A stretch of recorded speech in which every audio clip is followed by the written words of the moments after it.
Ghouls' lives are pure agony. The bacterium that infests this planet devours humanoid life, altering their very physiology into something grotesque and monstrous. Jameson stepped out onto the balcony of the outer wall that protects the massive industrial compound, and sat down on the railing with his antique guitar, as was his regular ritual. He adjusted the strings and began to play a calming tune, letting the notes roll out across the landscape. One by one they came shambling. They always came to stand and listen, swaying slightly as if grass in the wind. Terrible though they had become, something within them remembered their past humanity. Something in them remembered the song. He played his last note and sat solemnly looking at the crowd of 50 that had amassed down below. He turned and began to walk back into the compound, and in that moment, the great Baloths of the jungle sprung from their hiding places to feed. He tried to ignore the carnage taking place behind, hoping that, once it was over, the ghouls would find some measure of peace.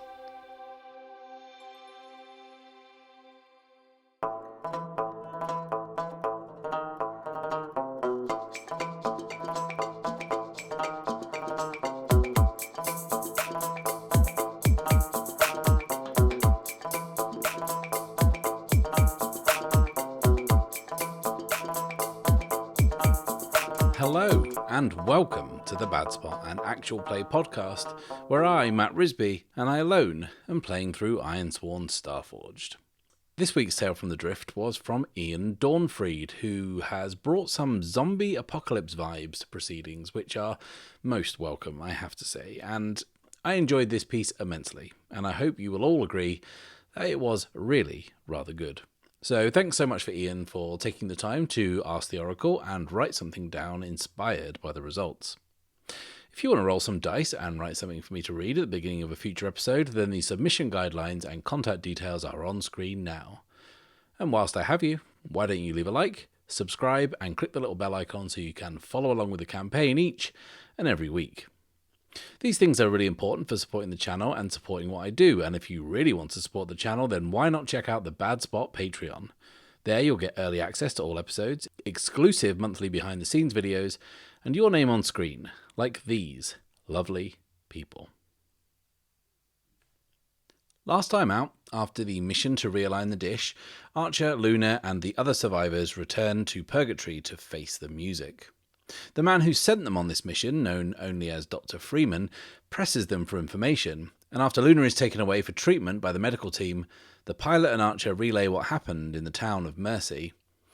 Offering up this information in return to safe passage, Archer details his theory that the Paragons were in Mercy to collect a bioweapon, the very same moss that was manufactured by the Mahari Institute, the moss that he saw destroy Santos and Keelan's research station back in the Corvus Breach.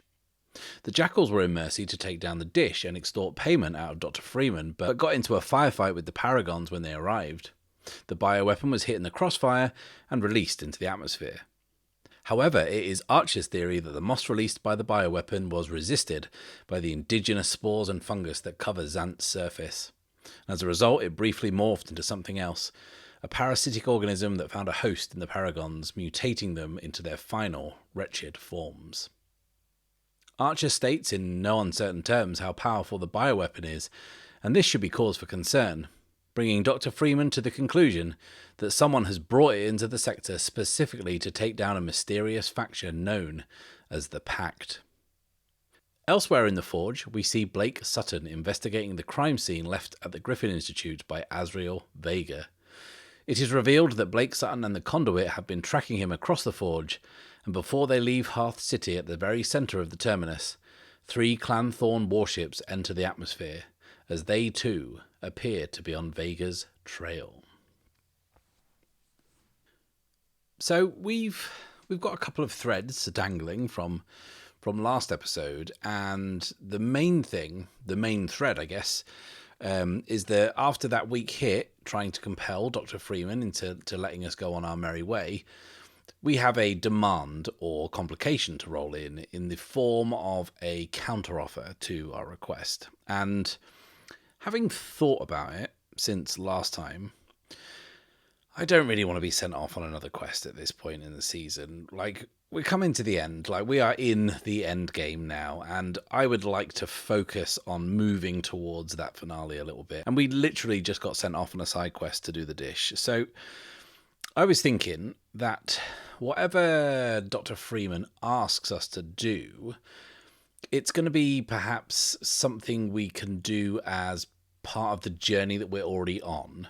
And maybe Archer tells Dr. Freeman where we're going, which is, and let's bring up our sector map again, it is somewhere over here. Remember, we are trying to find an iron gate to get Cole back to the rest of his crew.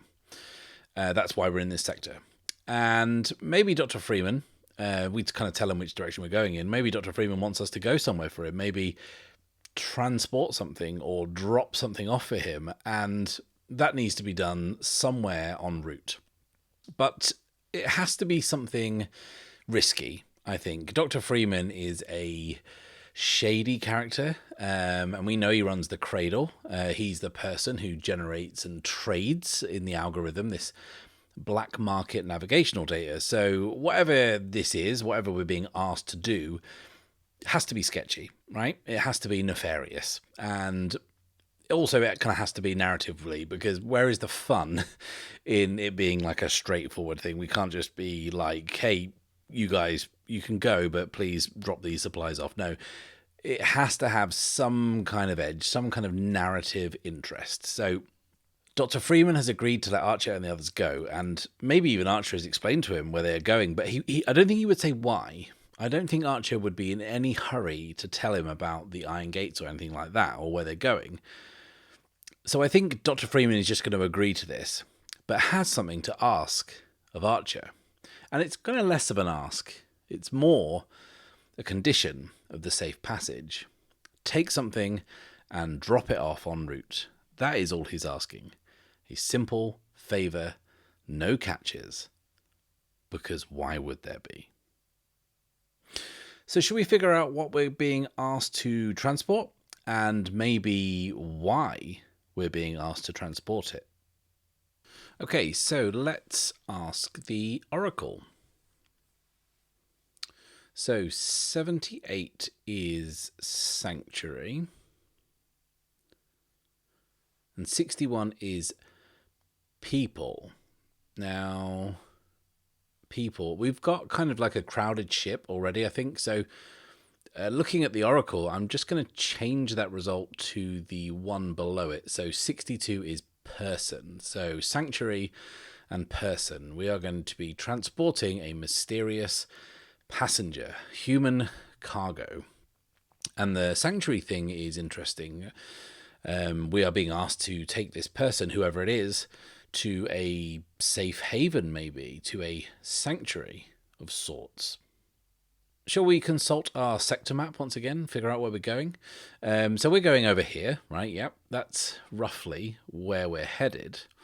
And looking at the other places available, we know that Silex is a toxic planet.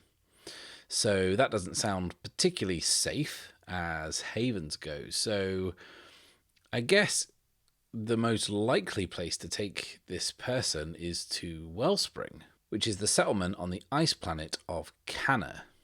Now, this was one of the details of this sector that we didn't come up with during the live stream. This planet and this settlement of Wellspring was something I rolled up when I was filling in some of the blanks afterwards, kind of outside of an episode. But those are the only things that are there, the settlement name and the type of planet it's on. That's it. And I think this is probably the only option, really, because I kind of roughly have an idea what's going on at Paragon. Wellspring is kind of like a blank canvas, I guess. So that's where we're going. So we know what we are transporting and where we're transporting it to. So shall we roll up anything else about this mysterious cargo? Because there is an oracle for a character role or character goal, and maybe we can have a roll on that. So, okay, well, I was going to roll, and then just looking at it, something instantly jumped out of me, something that I'm kind of sure fits in pretty nicely, and as I was kind of drawn to it instantly, I'm going with it, and that is 56, mystic.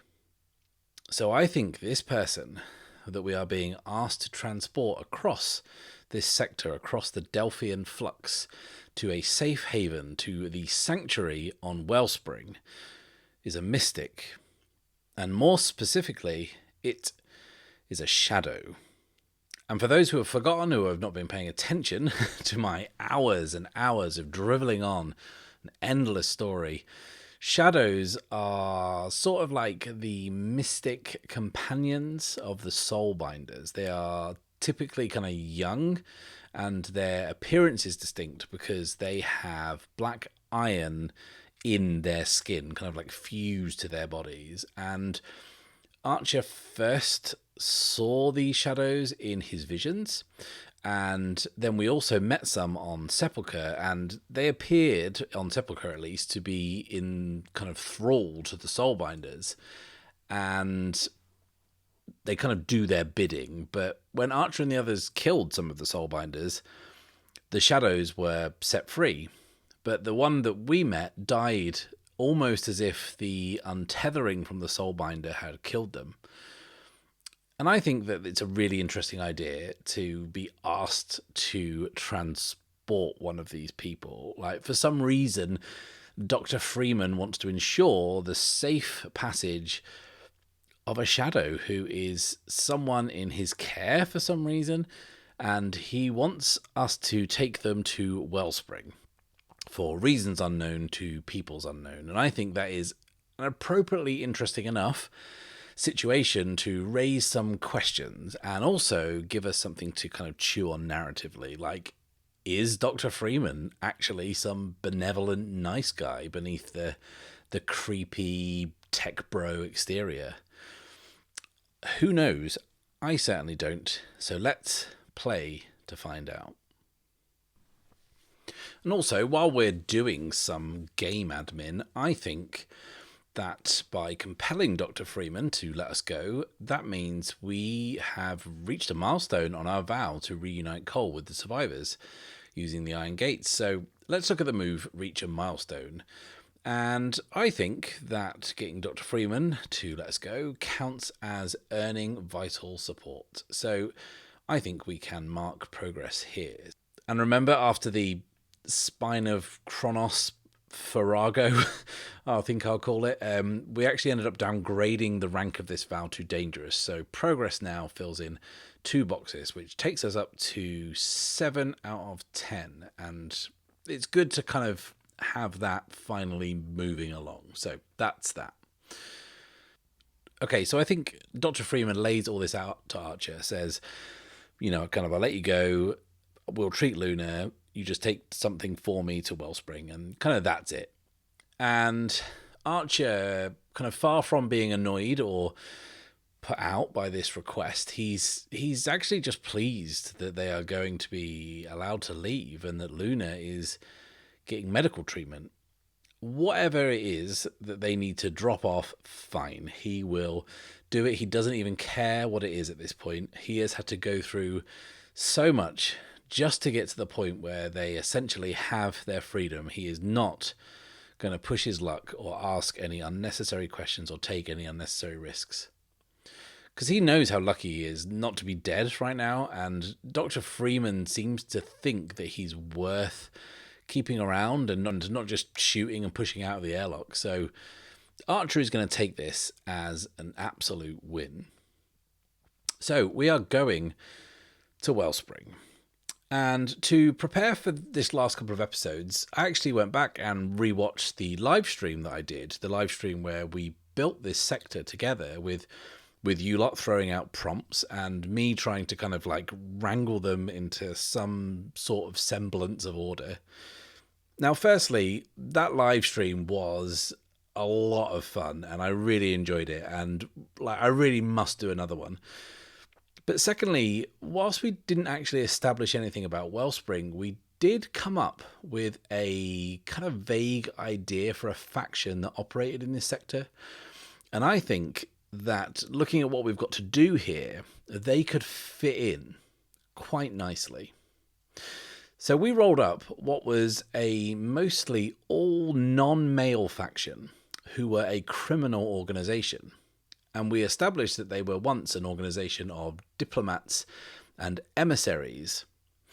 But since control of this sector fell into the hands of the Pact, more on them later, this faction are sort of like behind-the-scenes power brokers of the sector. But beyond that, we didn't really come up with anything more. So let's do that now. So a few things have been established already in terms of a faction type. This is clearly a guild, which is an organisation of specialists. And we rolled up on the live stream that this is a guild of courtesans. And we kind of just sort of flipped that idea to be meaning more emissary or diplomat. Now, in terms of their influence, I'm just going to pick, because established is clearly the best option. Established says that they have strong influence in a single sector. Now, we know that this group are not the dominant group here. We know that the Pact are. They hold dominion over the Delphian flux. This group operates in their shadow, sort of kind of neutral, all very kind of understated and inconspicuous. That said, what is the overall goal of this faction? Are they just doing what they do to survive? Or are they playing a kind of like a bigger game here? So let's ask the Oracle. 45 is incite conflict among rivals. Okay, that tracks, actually. That tracks really well, because maybe that neutrality, that kind of impartiality that they kind of have, manifests itself in playing all sides in the game, like often to cross purposes. I like that. I like that a lot. Now we can roll a couple of times on this Oracle if we like, and I think that actually that's a pretty good idea, because what we could do is kind of use this as an opportunity to establish this faction's short-term and long-term goal. So if we say that inciting conflict among rivals is their short-term goal, their kind of current aim, let's roll again and see what is their long-term plan. 26 is expand operations to a new location or sector. Okay, now that is actually pretty interesting and has actually given me the seed of an idea, but I will put a pin in that for now and maybe come back to it later. But what we've established here by this second role is that this group is looking to broaden their influence, whatever that is, or maybe relocate completely, which is interesting. Now, we can roll up faction relationships with all the other factions in this sector if we like, but I'll just pick one from the list that seems obvious, which is 88 trades favors with, and then you can fill in a blank there, but I think we're just going to say everyone, because there's no one that these people won't do business with, although the terms of that business may very well vary dramatically depending on who they're dealing with. Next, we need a name. So I think something short and punchy. So 17 is Crimson. And 67 is Shards. Oh, that's cool. The Crimson Shards. Okay, I like that. So last two things here that they're kind of entirely optional for rolling on are the oracles for Faction Quirk and also Faction Rumour. Now, I think I might save the Rumour until later, perhaps, until we're like in a position to learn a bit more about this faction, but I will definitely roll on the Faction Quirk Oracle, because that will help us kind of generate a little bit of flavour, I think. 27 is elite soldiers provide defence or serve as bodyguards. Well, now that is interesting, because, I mean, there's an obvious conclusion that we can jump to here, that I certainly just jumped to, and maybe you did too, and that is that the Paragons are their elite defense or bodyguards, because that's the obvious conclusion. Now, if that's true, does that mean that they sent the Paragons to collect the bioweapon? The mutated Paragons that just fought with Archer and the others on the streets of Mercy? Is that possible? I mean, I'm not going to answer that question now. We'll put a pin in that. I think the Paragons serve this faction as bodyguards, so I like that. So now we've got a pretty decent idea of who these folk are and kind of what they're about. And I think they're a very cool addition to the sector, and I'm hoping they'll play an important part in proceedings going forward. So that's the favour we're doing for Dr. Freeman. We now know where we're going, what we are taking, and to who. But we gave Dr. Freeman the information on a couple of conditions. Now, the first of those conditions has been met, or they appear to have been met, as we've been granted safe passage. But the other condition was medical care for Luna, and that, I think, is going to be a move. And that move is heal. Heal says, when you receive medical care or provide treatment, envision the situation and roll. And then there are a bunch of options, and we are obtaining treatment for a companion. So we are going to heal, rolling plus heart. A weak hit. So, on a strong hit, the care is helpful. If you or the ally under your care are wounded, clear the impact and take or give +2 health. Otherwise, take or give +3 health. Now, we've rolled a weak hit, and on a weak hit it says as above, so as a strong hit, but the recovery costs extra time or resources. Choose one, lose momentum -2, or sacrifice resources -2. Okay, let's deal with the mechanics first. So let's firstly bring Luna up to full health mechanically, because +3 will take her up to 4 health out of 4. And whilst we're dealing with the boring mechanical stuff, let's decide what that weak hit is going to cost us. And I think it's fairly obvious that it's going to be the momentum, right? I think narratively that makes sense, and also mechanically, because we are very low on supply, and it also isn't our supply on the line. She's being treated in a facility by other people, so that makes sense. And I think that the assistants that took her away initially, all they did was stabilize her, but that was about it. She's going to need more dedicated treatment, and for that, you're going to need what in this universe they call a rigger. And Dr. Freeman is definitely the type of character to have his own rigger on call. So whatever he needs them for, he just dials them up and they turn up. But the thing is, I don't think that they are on purgatory. So that, plus the fact that the treatment is probably quite lengthy, means this is going to take a while. And I mean, when I say takes a while, this is like futuristic space medicine, right, that we're talking about. It's going to be like 48 hours, like 2 days. But I think that time that it takes, and the fact that the person having to administer the treatment isn't immediately to hand, means that we're going to reflect that mechanically by taking a hit to the momentum, taking us down from 7 to 5. And just kind of like a side note here, whilst Luna is technically back up to full health, she was still pretty badly banged up, and no matter how advanced futuristic space medicine is, she's still not going to be running around like normal, despite the fact that she is at mechanically full health. Like, she had a broken leg, she had a broken arm, like probably broken ribs, and, you know, probably like a broken hip. And these are serious dints to the bodywork. Like, so while she's back up to her full health mechanically, and her card says that she has 4 out of 4 health, she definitely won't be operating at her full effectiveness when it comes to the narrative. Like, I'm not particularly a fan of hit points and how they work in games where people can go from like almost dead to magically better with just a swig of a magic potion.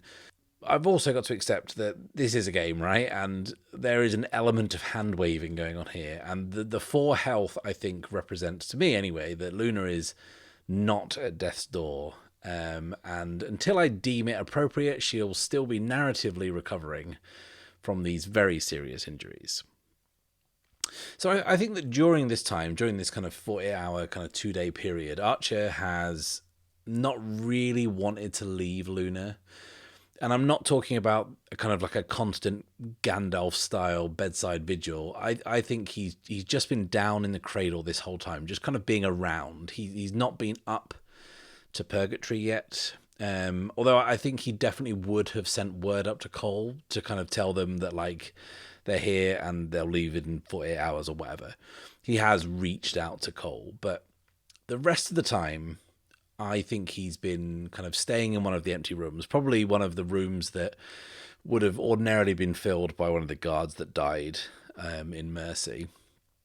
And he's been resting himself, I guess, and also, as he always does, like, quietly trying to process things, trying to kind of work out what the events of the last few days mean, and what this upcoming errand that he's been asked to run could possibly mean, and kind of trying to piece together, like, what's happening in this sector kind of more broadly. He is pretty focused and kind of single-minded when it comes to his mission to get Cole and the others across the sector and to the Iron Gate and kind of back to that verdant world to pick up the rest of the survivors. But he kind of can't help but notice some of the things that are being talked about, and the mentions and allusions to the powers at work in the Delphian flux have him sort of concerned. Like the mention of this faction called the Pact and these kind of hushed discussions about a city-sized spacecraft are baffling to him.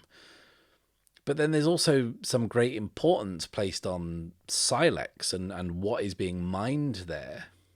And Archer also in these last 2 days has observed more transactions taking place in the Cradle. Because now the cat is out of the bag of, like, what they do there, and there's also less security personnel because they died. No one seems to mind him observing what is happening, and, like, that said, he is doing it discreetly, like, at a distance, and he's not, like, down there just asking direct questions about what's going on. He's kind of just watching things happen. And all the transactions appear to be the same. Like, someone comes aboard through the lift in the floor, and they're hooded, and they're carrying some small container that contains, when inspected, like a tiny amount of clear liquid. And what this liquid is a mystery, and Archer hasn't been able to kind of figure this out, but it's clearly important. And from the way it's treated by the Cradle staff, the kind of assistants that are working with it, it appears to be very valuable. So this is how he spent his time, just kind of lurking around, trying to learn stuff whilst he waits for Luna to recover from her treatment. But now it's been 2 days, and he's been told that he can see her. So we're going to cut to Archer, and he's standing outside the door where Luna has been convalescing.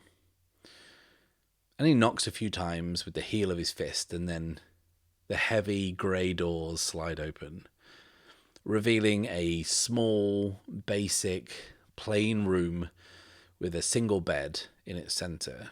And to one side of the bed there is a stand where there's a drip hanging, and on the other side a trolley with monitors and a few other bits of machinery that are blinking away. And on the bed, sat with her legs hanging over the edge, is Luna. And weirdly, the first thing that Archer notices is that she is gripping the bedsheet tightly. He can see that she's clearly uncomfortable, but not wanting to show it outwardly. And he doesn't kind of draw attention to the fact that he's noticed that. Because the thing is, like, the fact that she's uncomfortable should be obvious, because outwardly, Luna is a mess.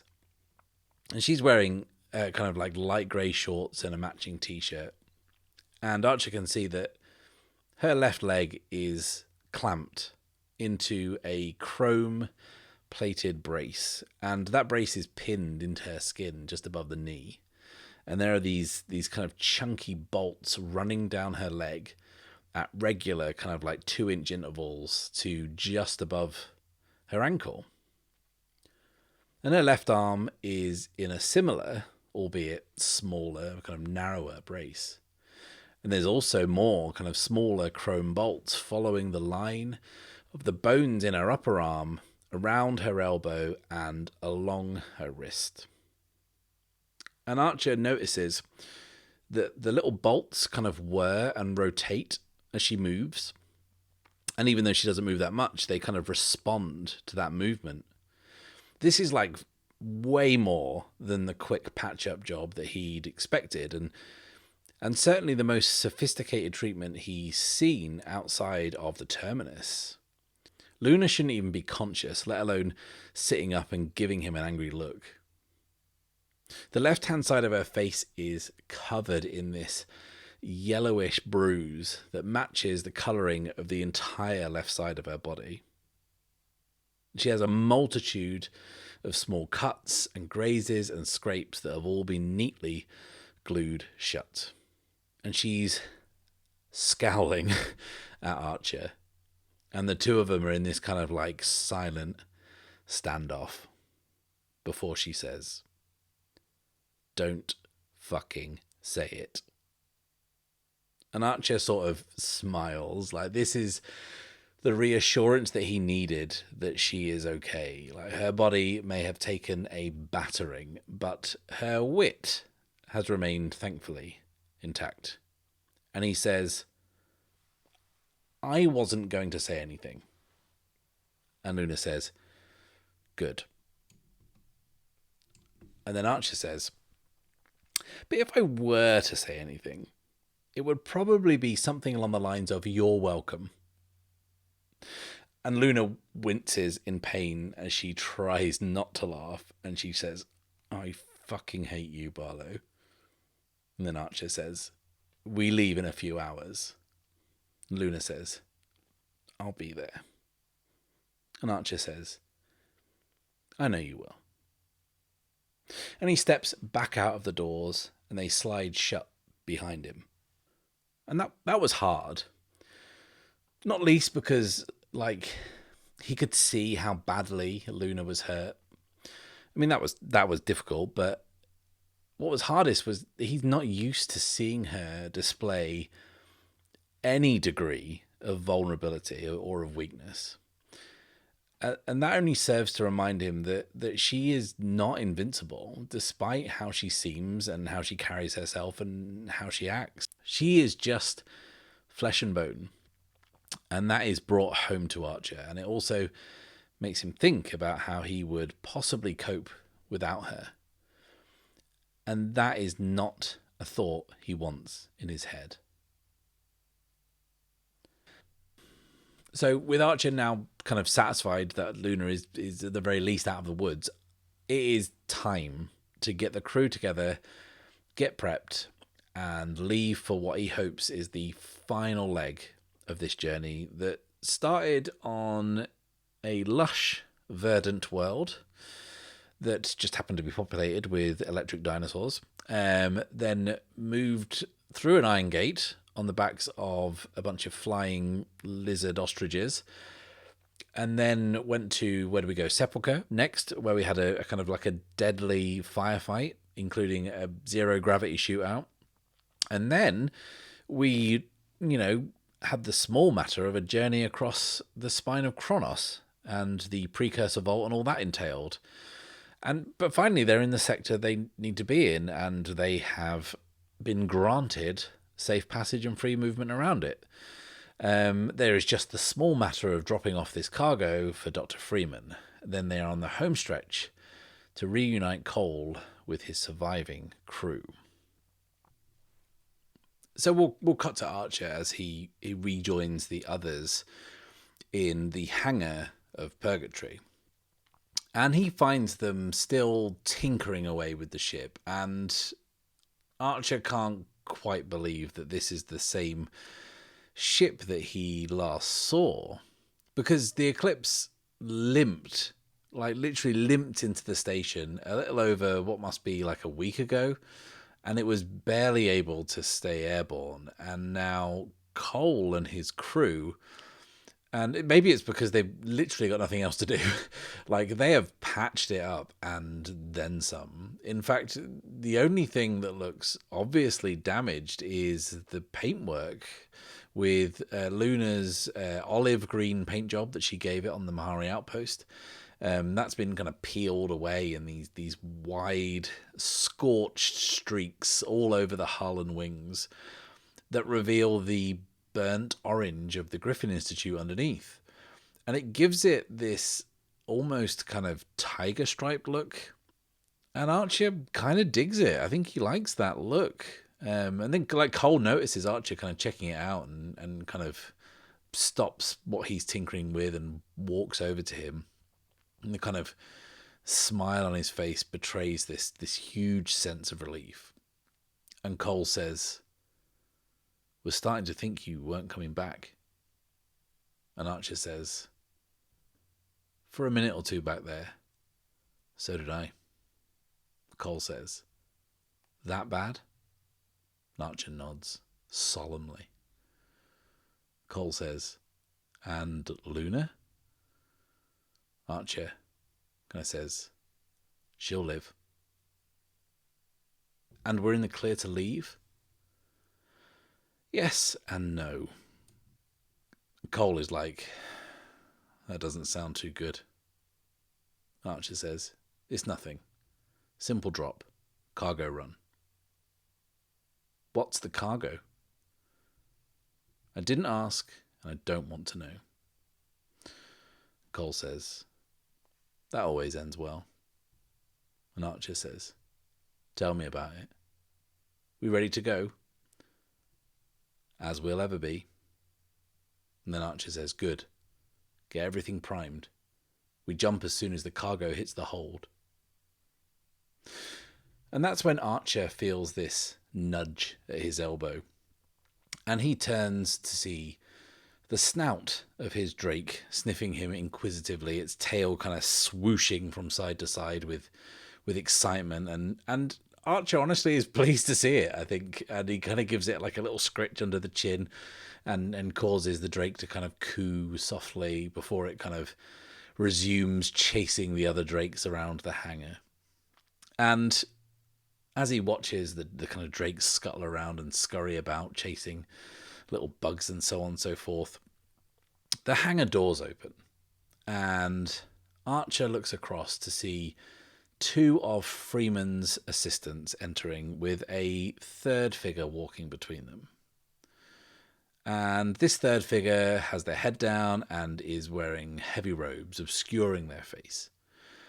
And the three move purposefully through the room, kind of stepping over the parts and debris that's kind of scattered all over the floor and moving between the stacks of scrap and twisted metal and right past Archer, right past Cole, up the loading ramp and into the hold of the Eclipse.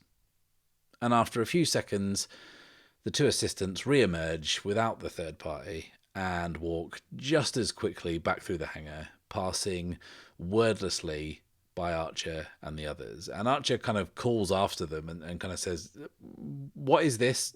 Who is that?" And then there's a crackle of static and a voice comes over the loudspeaker. It is Dr. Freeman. And he says, "That is your cargo. My operatives have installed the requisite navigational data. You may leave when ready." And Archer sort of looks back at the ship and then back at the loudspeaker. And Freeman says, "I take it there is no problem." And Archer says, "You didn't say anything about transporting people." And Freeman says, "That is your cargo. You may leave when ready." And that appears to be the end of the discussion, the end of the kind of negotiation on that. And back on the ship, the person who has just boarded is just sitting on the floor of the cargo hold in the corner, kind of in amongst some bits of equipment. And it doesn't look like the most comfortable place to sit, but they seem fine with it. They kind of eschew sitting at an actual chair or whatever. And Cole and the others are kind of getting on with the business of getting the ship ready, up in the cockpit, kind of making preparations to set off, whilst Archer is still in the hold, and he's kind of watching the drakes hop back aboard and kind of watches them circle the cargo hold, sniffing around it. And then these kind of thin, elegant lizards notice the figure sat in the corner, and they all turn their attention collectively to them. And they move in closely, kind of stooping, kind of low to the ground, sniffing at the robes. And the person's head is still bowed, and they sit unmoving. Archer is about to kind of step in and kind of shoo the drakes away, but then as he does, there is this sudden flash in Archer's mind. And for the briefest of seconds, he feels an intense heat on his face and is blinded ever so briefly. When he comes to, the drakes are skulking across the hold, away from the figure, away into the corner, whimpering and cowering, putting as much distance between them as they can, before they curl up into scaly reptilian knots and look sheepishly at Archer. The figure sat in the corner raises their head and slowly pulls back their hood. And let's roll some pronouns. 90 is they, them. They are young, maybe early teens if Archer had to take a guess. They have a deep reddish-brown skin, and from what Archer can see, the skin is broken by pieces of black iron. And Archer immediately recognizes this person as a shadow, the same shadows he has seen in his visions and also on Sepulchre. And like when he met the shadow in Sepulchre, Archer hears a voice whispering in his head. And disturbingly, even though this is a different person, it's the same voice. You've come a long way, traveller. And Archer is sort of frozen. The shadow has the black iron running horizontally under each eye and then down the bridge of their nose. Archer also notices it on the backs of their hands. And the voice continues. You've seen us before. And Archer nods. Find them. Bring them peace. And then the shadow pulls their hood back over their face.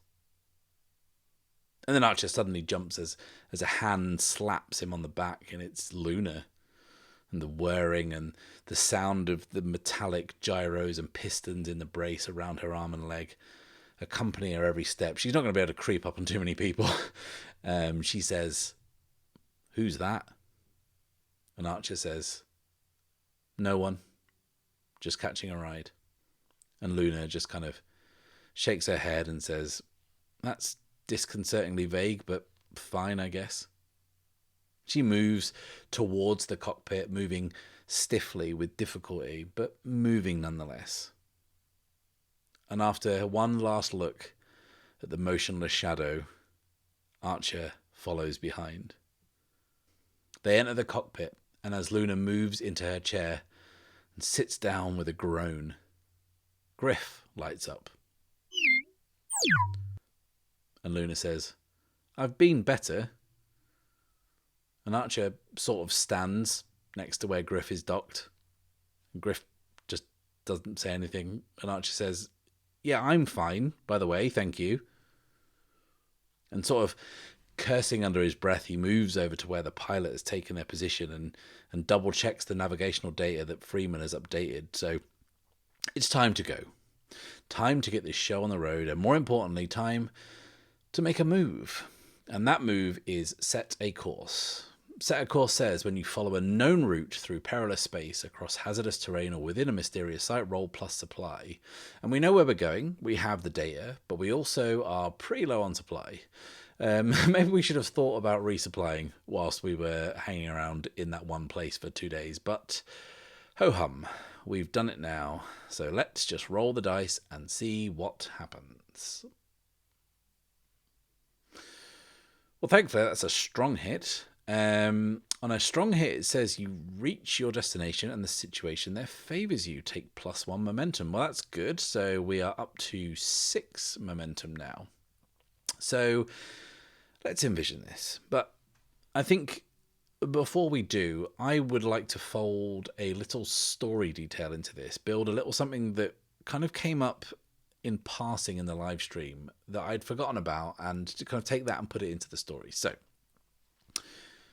The eclipse is hurtling through the drift, and everyone on board is prepared for a few hours of waiting around. Cole is kind of fine-tuning some of the improvements he's installed. Luna is resting her leg on some sort of ventilation unit that she's dragged closer, and Archer is fretting about a lot of things as usual, but specifically about the shadow in the cargo hold, and that worrying is suddenly interrupted and brought to an unexpected halt as the eclipse drops out of the drift.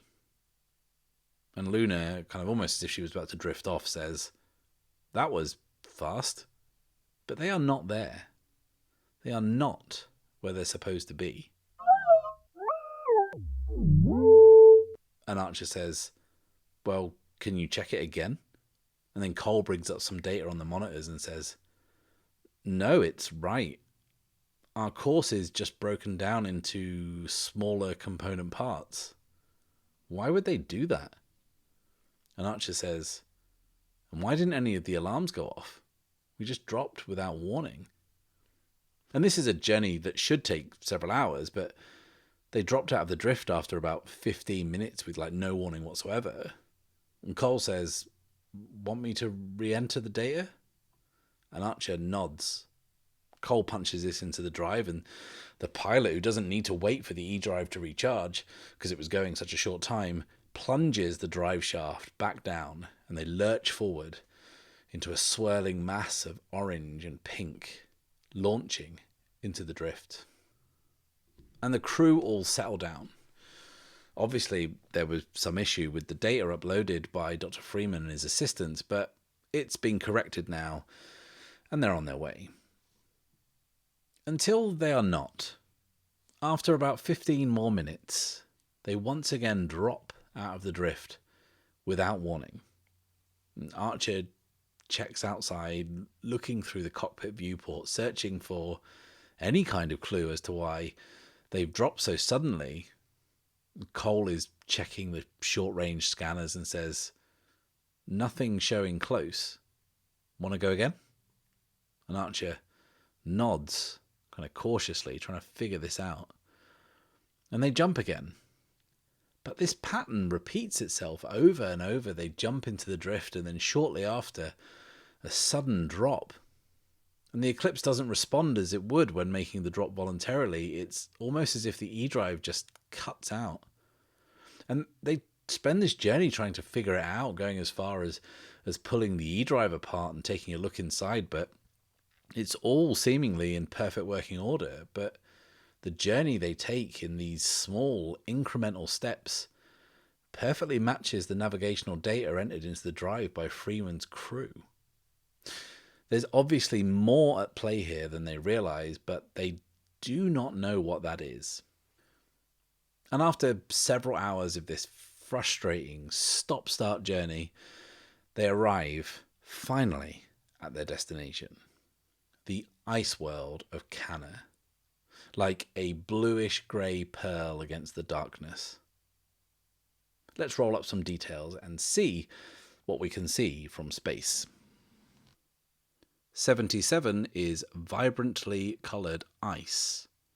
Okay, so maybe this pearlescent planet has these sort of veins, these sort of seams that are much kind of more brightly coloured, and that's the kind of different coloured ice that's running through the landscape. And the colours are kind of so intense that you can see these teals and turquoises, and even maybe deep kind of indigos cutting through kind of across the landscape, across the planet.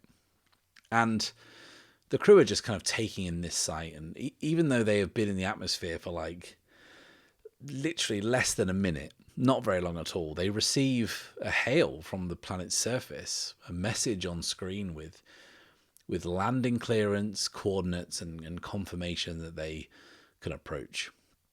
And not wanting to hang around, they punch those coordinates in and confirm their approach. So let's now roll up some details that are things that we'll be able to see that once we kind of enter the atmosphere. 34 is glistening ice spires. And 27 is colossal ice caves. Oh, and quickly, what is life like on this planet, I wonder? 89 is diverse. Okay, so actually, before we start, is the place that we're going, is this place of Wellspring, whatever that is that going to be inside an ice cave? I instantly just think it is. I think that would be very cool. So I'm going to say it is, and that's where we're going. So the eclipse comes in low, kind of skimming these frozen, icy, azure blue lakes. And as they get closer to the lakes, herds of what look like kind of shaggy-haired camel yaks wheel around below them, kind of disturbed by the sudden appearance of this ship. And they pass over these vast, endless lakes and then weave between these towering, jagged spires of compact ice that just seem to rise up like skyscrapers. And as they follow the coordinates they've been sent, the terrain begins to kind of open out, kind of widen out into a valley with rock formations forming peaks on either side of this vast glacial plateau.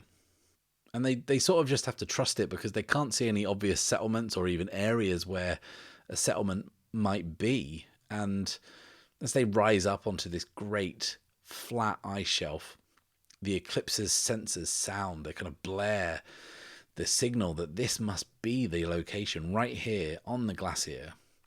So the pilot sets the ship down. And the ice is like big, like it's somewhere between 150 to 200 meters above sea level, and they double check that their position is correct, and according to the coordinates, they are.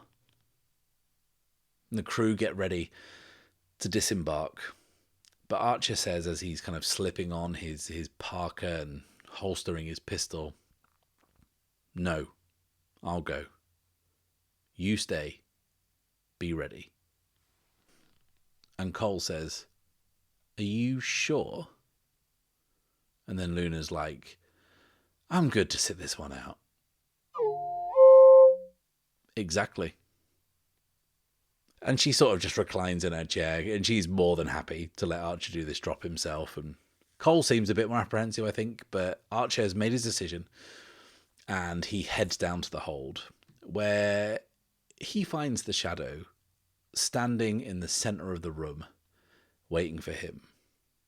The drakes are still cowering in the corner. The Shadow doesn't move, says nothing, just looks at Archer, completely neutral expression on their face. Archer lowers the ramp, and the Shadow begins down it, walking with purpose out onto the glacier. And Archer, kind of just a little off the pace, follows behind.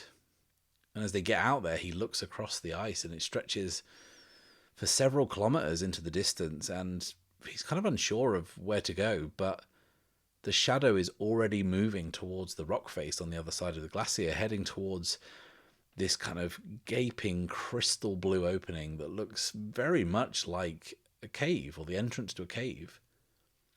And then he gets this ping on his data pad, and it's updated coordinates from the eclipse, and those details confirm that the Shadow seems to know where they're going. So Archer, after kind of looking back towards the ship and the cockpit where he kind of shrugs, starts to follow. And Archer's cautious, and I think that caution is mainly due to the deep groaning and cracking of the glacier beneath his feet. And it makes him very uneasy, this unsteady footing, the fact that a kind of a fissure could open up and swallow him whole, like without warning. So he's keen to get across like as quickly as he can. And as he picks up the pace, he feels something change, like the air darkens. And it does it so quickly that he turns, reaching for his gun, almost as if he's expecting something to be bearing down on him. But there's nothing there. The landscape goes from brilliant whites and blues to muted lilac and purple as the planet is plunged into darkness, the darkness of a sudden, total solar eclipse. And the planet is totally transformed. The white of the ice and snow means that visibility is still good, but now the atmosphere is altogether different. Archer feels exposed and vulnerable. But the shadow is moving still on ahead, not having broken their stride to watch the eclipse. So Archer has to hustle to catch up, and stumbling and slipping on the uneven ice. And as he starts to gain, the landscape lightens as the eclipse fades. It kind of causes Archer to shield his eyes, taking a moment to kind of readjust to the brightness again. And as he does readjust, he sees that the shadow has put more distance between them and has made it to the entrance of the cave, and is now quickly disappearing inside. So now Archer is running. He has broken full on into a run, and he reaches the entrance himself.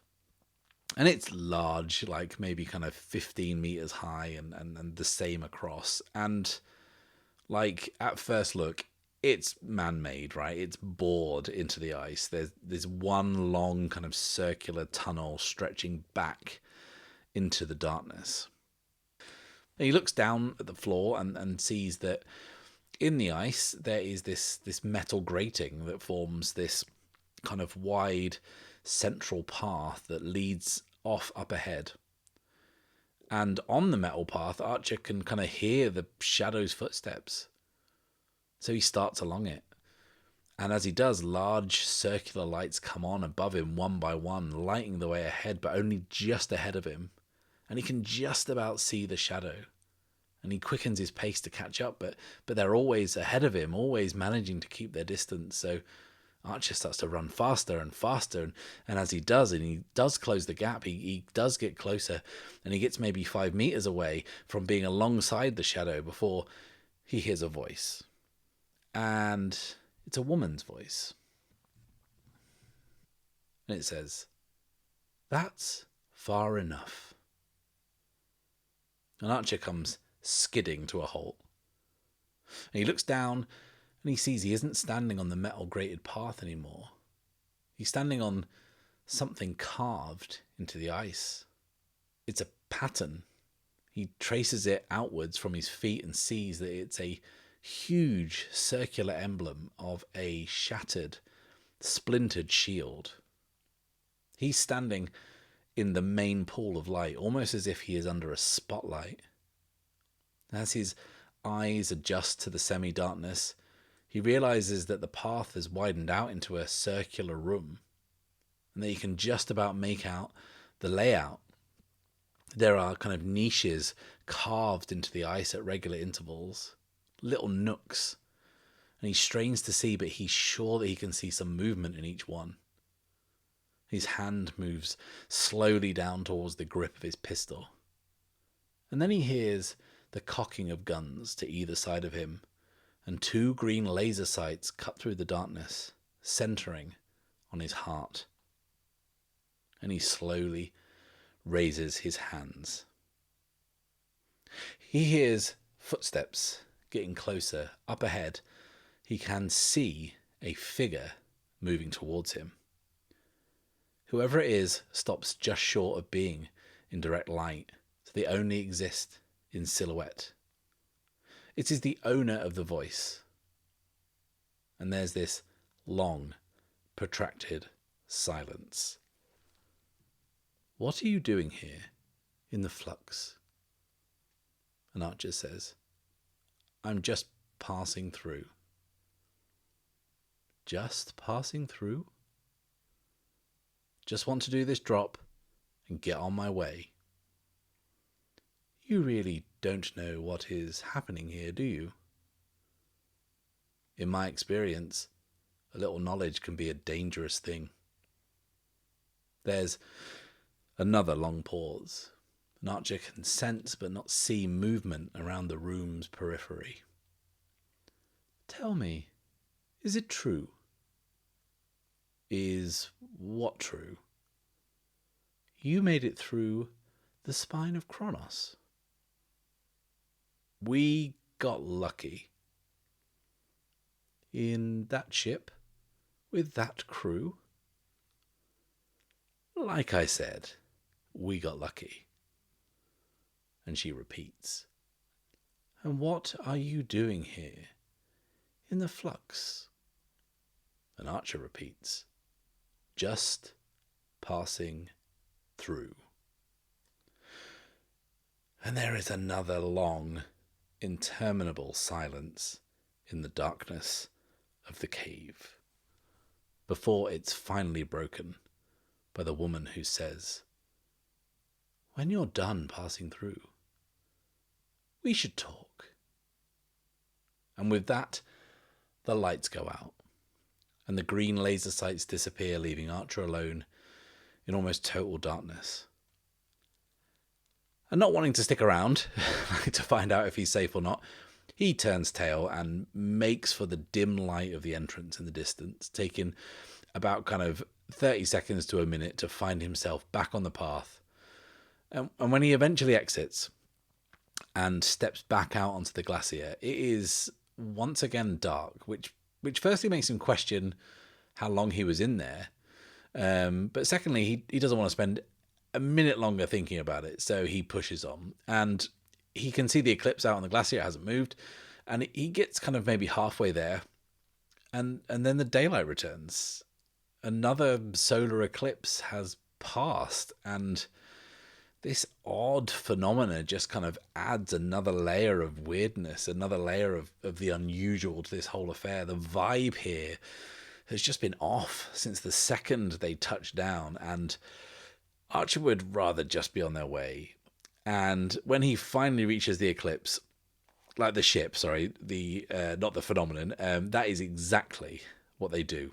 They already have the navigational data from Cole's ship plugged into the drive. Obviously, there's not going to be an iron gate on the map, but Cole has the coordinates of where they last were before they got pulled through the gate, and that should be just about good enough to get them near. So with that all plugged in, like we know where we're going, so we are going to set a course, once again, rolling plus supply. This time it's a weak hit. On a weak hit, you arrive but face a cost or complication. Choose one. We can suffer costs en route, which is make a suffer move of -2 or 2 suffer moves of -1, or we can face a complication at the destination. Envision what you encounter. So we need to face a cost or complication, and what I think it's going to be is that we experience the exact same thing as before. You know, when we are jumping through the drift and it just keeps being interrupted endlessly, breaking what should be a journey that lasts several hours into one that takes many times longer than that, like stop-starting and dropping out of the drift unexpectedly, despite what's being entered into the E-Drive. It's very frustrating and takes a good deal longer than they'd hope. So I think that is the cost that we'll suffer. A hit to our momentum, representing this staggered, kind of broken journey. So we'll bump that down from 6 to 4. So let's do this. The eclipse finally drops for what has to be the last time. It has been a long, drawn-out slog across this sector, and whatever is wrong with the E-Drive, it has caused them nothing but frustration. But they are finally where they should be. This is the spot. But it's just stars. There's nothing here. It is not a memorable bit of space. It is just space. This is the last known location of where Cole's shuttle was, where they answered the distress call and then found themselves pulled through this mystical portal that irreversibly changed the course of their lives. But it just looks like stars, like there's no nearby celestial objects or planets or environmental differences to distinguish it from any other bit of space. It's just endless blackness stretching out in all directions. But this is definitely it, according to the data. And everyone in the cabin, save for Luna, who is still resting her leg, are in the cockpit or at the rear viewport looking for the Iron Gate. But they can't see anything. And there is no scanner that exists that could possibly find it. So how are we going to do this? Well, I think Archer has a theory, and he is about to test it. He says, bring the surge blasters online. And at first he's kind of met with quizzical, kind of confused looks. But then Cole flicks a few switches on the weapons array, and the surge blasters come online. And Archer says, fire. And Cole punches it. And they all watch a crackling ball of energy shoot from underneath the gull wings of the Eclipse, out into nothingness. And nothing happens. And then Archer says, swing us around 15 degrees. Fire again. And the pilot nudges the yoke to the left, bringing the ship round slightly. There's still nothing there, but Cole fires again as instructed, and they watch another blast sail harmlessly away into the distance. And then Archer gives the same command again, and the Eclipse slowly works its way around in a circle, loosing shots from the surge blasters every time. After 4 or 5 shots, Cole asks, what are we looking for? And Archer says, the gates are conduits for massive amounts of energy. I'm looking for any kind of reaction. And I think this is going to be a move. And that move, I think, is face danger. It says, when you attempt something risky or react to an imminent threat, envision your action and roll. And I think we are going to be using expertise, focus, or observation. So we are going to be facing danger, rolling, plus wits. A strong hit, Archer's theory, is good. On a strong hit, you are successful, take +1 momentum, so we are bumped up to 5 now. And Archer watches as another blast is launched. However, this time, before the ball of blue-white energy fades into the distance, some energy from that blast just arcs in a single jagged line away from the ball and connects with something. And then Archer says, a reaction like that. And the pilot brings them in on that position, and sure enough, the passing blast has left some residual energy coursing through something. It's hard to see at first because it's almost negative black against black, but that tiny spark is now spreading. Arcs of energy continue to fizzle and crack, multiplying and crawling across this object, sprawling, tracing with electric crackling the shape of a giant, incredibly large circular structure, an ancient black iron gate, now glowing dimly with a tiny scrap of energy from the surge blaster. All it took was a spark. And they have found it. I think that means we can mark some progress, right? I think this counts as acquiring a valuable resource. We now have the gate, so we can nudge our progress up to 9 out of 10. We are nearly there. Now we just have to use this thing. And I think that to do this, and this, to be clear, this is the biggest Iron Gate we've seen. This is bigger than the corresponding one on the Verdant World. This one is like hundreds and hundreds of meters across, and you could fit like a medium-sized capital ship through this, no problems at all. So I think that Archer can't just do his thing in the cockpit and turn this on. I think he's going to have to get closer, and to do that, I feel like this is going to necessitate a spacewalk. And that is where Archer finds himself minutes later, thrust into a chunky, ungainly suit that probably sits on the Eclipse, never used, and it's got like arms that are difficult to move due to this kind of like thick rubber tubing that runs up and down the sleeves. And as he's out there kind of floating in front of this huge ancient object, he's starting to suspect that he's not quite dressed for this. This isn't really the best preparation for this gig, but like he needs to do this. He needs to activate this gate, and he needs to do so using a series of precise hand movements, and this suit isn't really helping that cause.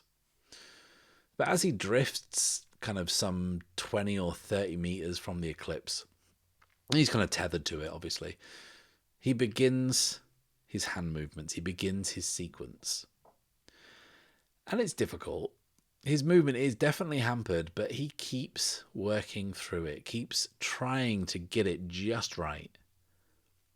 And he feels it. He feels that familiar energy return to him. He hasn't felt it strongly for a while, but it's been there just below the surface ever since Paxton Hold. And for the first time in a long time, it feels like a comfort to him.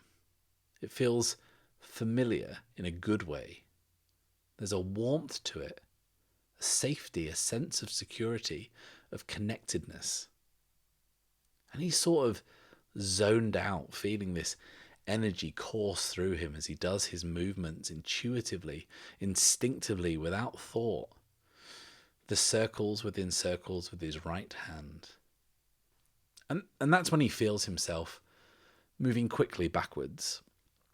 And then he realizes he's being pulled back aboard the eclipse. And when he snaps out of this kind of blissed out, zen-like state, he looks ahead and realizes why. Because the great circular gate is pulsating with a crackling white light. It is activated. It has worked. And now he needs to get on board, or he is passing through a gate without a ship, and that did not work out so great last time. And as he's pulled hastily through the top hatch, the others help him out of his suit, and he kind of quickly moves through the cabin, grips onto the headrest of the pilot's seat, and looking at the huge glowing gate through the cockpit window, he says, "Punch it." And the pilot flares the engines and plunges the yoke forward, and the Eclipse moves towards the glowing ring of light at speed. It begins to shudder and shake, and then there is nothing. No movement, no sound, a split second of silence, then a boom, a flash of light, and they're gone.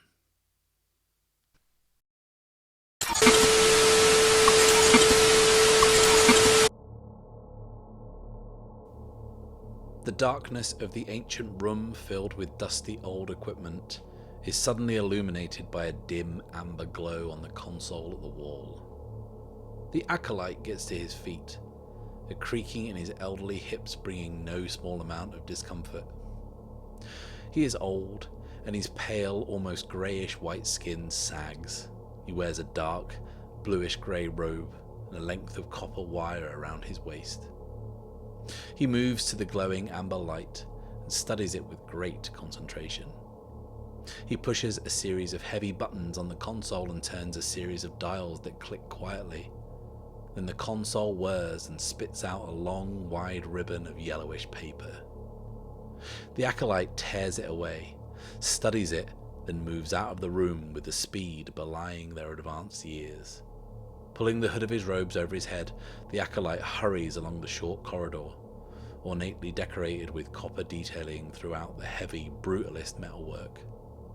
The corridor leads to a low door the acolyte has to stoop to pass through, and the door opens out into a great hall, pillared from floor to ceiling, with great bronze columns every 30 meters for more than 2 kilometers in each direction.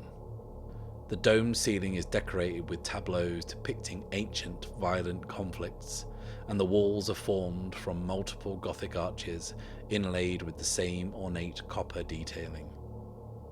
He walks along the pristine, blood-red carpeting past rows and rows of other acolytes on their knees, performing their hourly worship, before taking the exit to the east wing.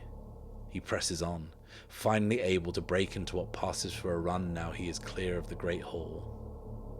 He passes through corridor after corridor, chamber after chamber, The journey takes about half an hour and the effort is a lot for a man of his age, but he finally reaches his destination. The arched heavy doorway leading to the cloisters, where the masters are performing today's cleansing. The doorway is watched over by 2 vanguard in ornate bronze armor, holding long pikes crossed at the door. The acolyte shows them the piece of paper, his hand shaking with trepidation and also a little excitement. And studying it briefly, this is cause enough for the vanguard to uncross their pikes and stand aside. The acolyte pushes the heavy doors open with great difficulty and moves into the cloisters. A long and narrow strip of indigo carpet stretches out, bisecting the grey and white tiled floor. Arched windows on either side of the cloisters look out into the gardens, where more acolytes busily tend to their plants.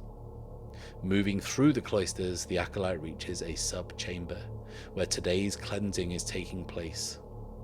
He utters a quiet benediction to himself before he enters. It is a small, circular room, in which stand 2 masters, dressed in white and pink robes. Their faces are covered from the jaw to the nose by heavy breathing apparatus. They are both aged and liver-spotted, pale-skinned men. And on the floor between them is a shadow, sitting quietly, hands folded in her lap, her light brown skin punctuated by a crisscrossing of black iron running from her temples to her shoulders and down both arms to the backs of her hands. She does not seem distressed at all, just quiet, peaceful. The acolyte watches patiently as one of the masters moves with great reverence towards a device in the corner of the room. A tall, thin, copper vat with many pipes and dials branching off it. He brings up a wide, shallow porcelain bowl and holds it below the tap at the base of the vat. He turns the tap, and there is a palpable hush as a steady trickle of a clear liquid fills the bowl slowly. Turning off the tap, he holds the bowl out in front of him, holding it up to the ceiling, moving slowly with it back to the other master and the shadow on the floor. The master brings the bowl up above the shadow's head, and the others watch as he pours it slowly onto her. She remains calm at first, before she closes her eyes and her body tightens up, goes suddenly tense, and keels over onto her side. Her face remains peaceful, but as more of the liquid is slowly poured onto her face, the ancient, inscrutable, indestructible black iron, the material of the precursors, the strongest known substance in the entire forge that is one with her flesh, begins to melt. And as it becomes one with the liquid, it runs off her face and down to the tiled floor, where a swirling set of grooves collects it and spirals it downwards towards a circular drain.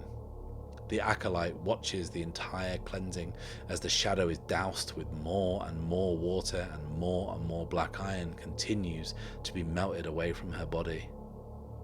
The other master steps away from the ritual for a moment and approaches the acolyte. The acolyte holds out the paper, which the master casts his chalky grey eyes over, and the acolyte says, "The gate. It has been activated." And we move back through the cloisters, out through the hall and down many corridors, and we see the scale of this place. There are many great halls, many cloisters, hundreds of masters, and tens of thousands of acolytes. We move outside this structure and see it is not a building, but a vast city-state floating in space.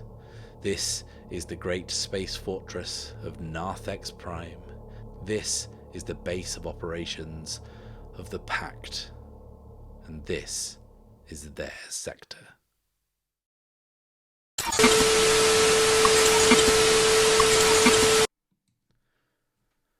Thank you, thank you, thank you a million times. Thank you for watching. Please like this video, subscribe if you've not done so already, and click the little bell icon so you can be notified as soon as the next video drops. And please do check out the Bad Spot Patreon, where you can find all kinds of cool perks and really support the work I'm doing. I'll be back next week, but until then, it's farewell and safe passage.